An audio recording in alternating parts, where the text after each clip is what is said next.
वाहेगुरु जी का खालसा वाहेगुरु जी की फतेह। मेरा नाम मिताश दुलानी है।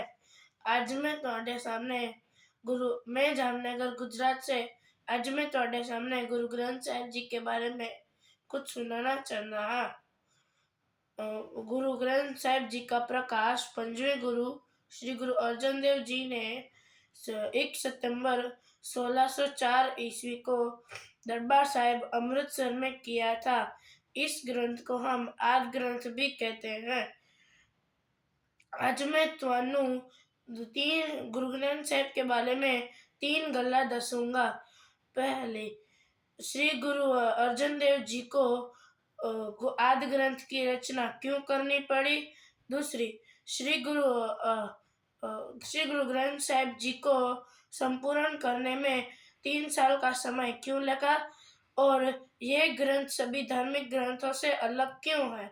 तो पहला पहलू, पहले पातशाह श्री गुरु नानक देव जी समय समय पर आने पर निरंकार की वाणी को अपनी पोथी में लिखा करते थे।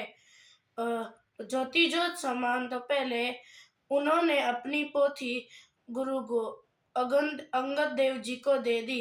इसी प्रकार गुरु अंगद देव जी, गुरु अमरदास जी, गुरु रामदास जी और गुरु अर्जन देव जी ने समय निरंकार की वाणी को अपनी अपनी पोथी में लिखा और इसी प्रकार अपनी अपनी पोथी में लिखा। फिर जब पांचवें गुरु श्री गुरु अर्जन देव जी गुरता गति पे विराजमान हुए तब उनके बड़े प्रा पृथ्वीचंद का सुपुत्र मेहरबान गुरु नानक के नीचे अपना नाम लिखकर अपनी कच्ची बाणी लिखता सी और उसने अपना एक ग्रंथ भी तैयार किया। इसीलिए गुरु घर से दोखियों ने भी सच्ची बाणी में मिलावट करना शुरू कर दी थी। इसीलिए गुरु अर्जन देव जी ने गुरु ग्रंथ साहिब की रचना की।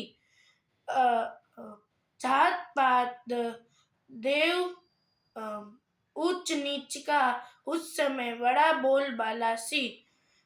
इसीलिए गुरु अर्जन देव जी ने आदि ग्रंथ की रचना की।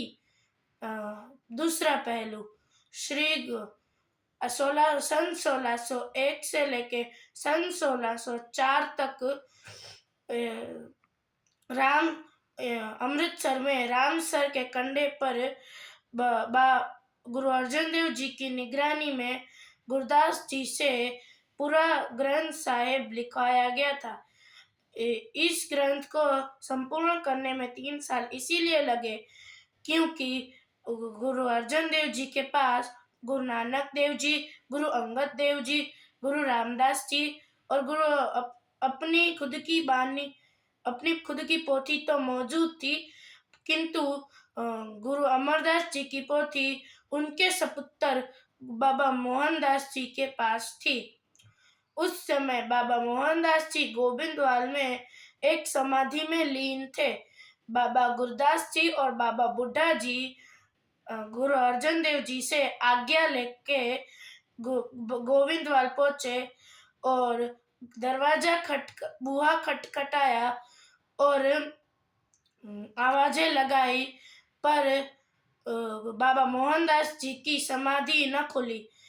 अंत में श्री गुरु अर्जन देव जी संगत समेत गोविंदवाल पहुंचे तो उन्होंने ना ही बुहा खटखटाया ना ही आवाजें लगाई। उन्होंने अपने नेत्र बंद कर परमात्मा को याद किया और एक शब्द गाया, मोहन तेरे ऊंचे मंदिर महल अपारा, मोहन तेरे सोहन द्वार जियो संत धर्मशाला। ये शब्द सुनकर बाबा मोहनदास जी की समाधि खुल गई और उन्होंने जब बुहा खोला तब उन्होंने देखा कि गुरु अर्जन देव जी पैदल चलकर आए हैं। बिना समय गवाए बाबा मोहनदास जी गुरु अर्जन देव जी के आगे नतमस्तक हुए। उसके बाद गुरु अर्जन देव जी ने बाबा मोहनदास जी को बोला, आपके पास जो पोथी है वो कृपा कर कर हमें सौंप दे।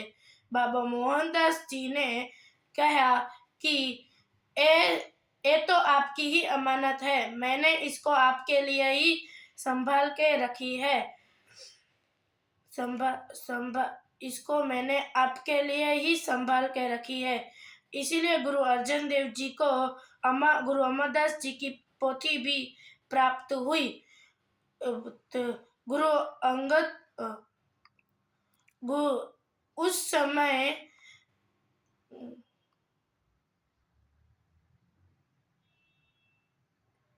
इसी सामाजिक कुरीतियों के कारण गुरु अर्जन देव जी को पता था कि कोई भी समाज इस कुरीतियों के कारण तरक्की नहीं कर सकता। इसीलिए उनको 3 साल का समय गुरु ग्रंथ साहिब जी को तैयार करने में लगा। तीसरा पहलू, श्री गुरु अंगद